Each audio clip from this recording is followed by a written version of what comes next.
Have you ever considered the roots of the stories about the global flood passed down through the generations? For example, the story of Noah's Ark is an old account prevalent in many cultures that has a profound message of redemption, faith, and restoration. Many nations and religions have their own versions of the story of Noah's Ark.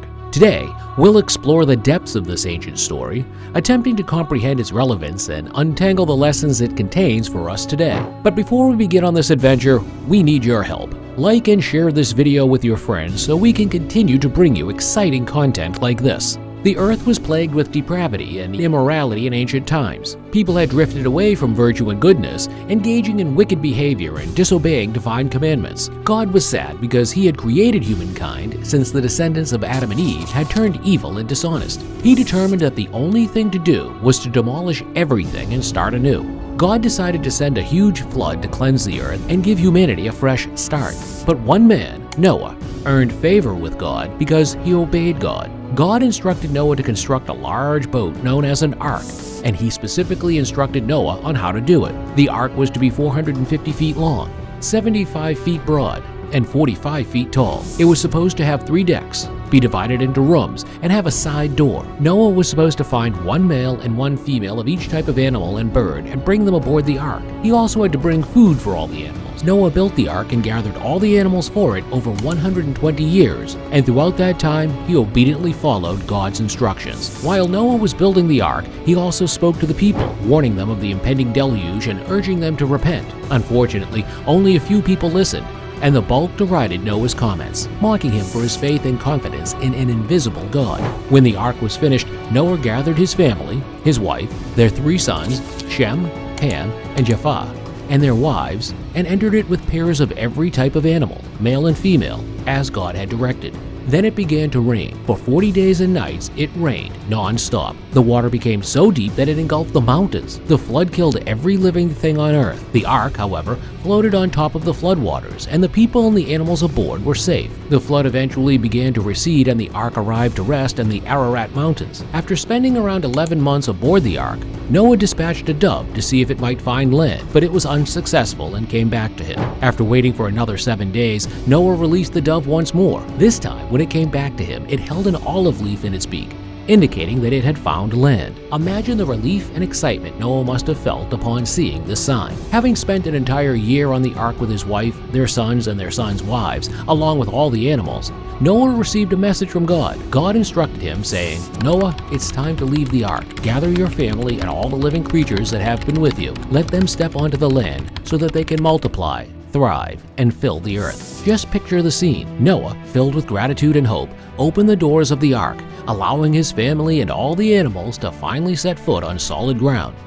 It marked a new beginning, a fresh start for life to flourish once again. Noah built an altar and worshiped God after leaving the ark. God was delighted with Noah and promised that a flood would never again destroy the planet. Then, as a sign of that promise, God created a rainbow in the sky. It was a promise of renewal and growth. It was an opportunity for life to thrive and multiply on the earth. Noah and his family must have felt tremendous anticipation for the future as they began this next phase of their journey. This Noah's Ark story serves as an example of the repercussions of rebellion and the significance of virtue. It teaches us about the power of faith, obedience, and the mercy of God, who provides a way of escape even in the face of great destruction. But the question is it a true story or just a myth? The Genesis account of Noah and the ark bears striking similarities to other ancient flood tales. The names and locations are changed, but the plot is the same. There are various opinions, but many people think that each of these legends is based on a historical occurrence that happened long ago. Scholars have recognized the connections between the biblical account of Noah's Ark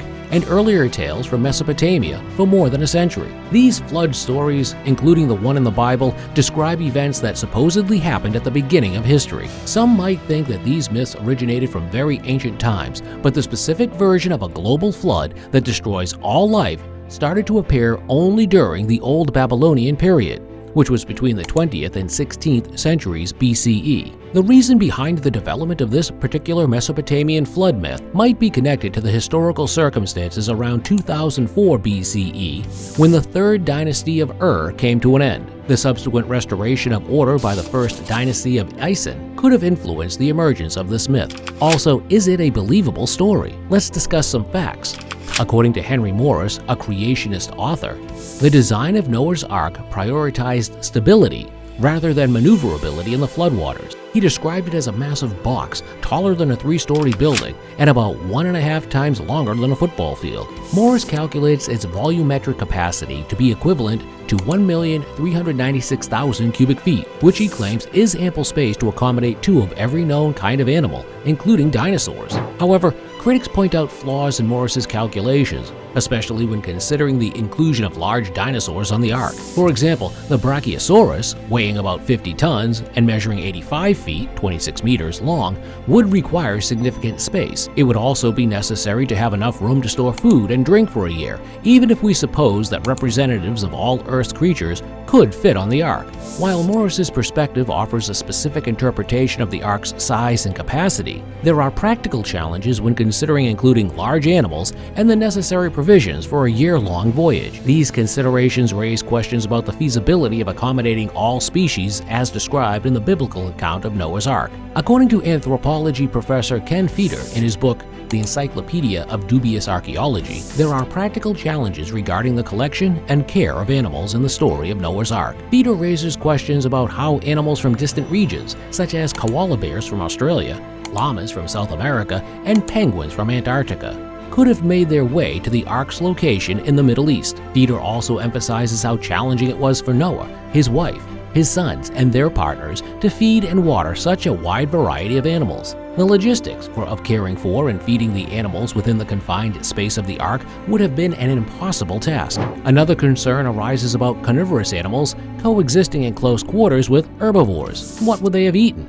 Sounds quite impossible, right? Another significant challenge to the story of Noah's Ark is the lack of evidence for a global flood. Many religious and cultural creation stories feature flood narratives, but according to anthropology professor Ken Feder, if a worldwide flood had occurred, the archaeological record from around 5,000 years ago would contain extensive evidence of widespread destruction. We would expect to see the remains of countless towns, villages, and cities reminiscent of Pompeii-style ruins, all erased by floodwaters simultaneously. However, the absence of such extensive evidence suggests that if a near annihilation of the human race did occur, it left no lasting imprint on the archaeological record anywhere. These questions shed light on the practical challenges and limitations when considering the feasibility of Noah's Ark story. But surely this story reminds us of the power of hope, the strength of unity, and the potential for new beginnings, even in the face of adversity.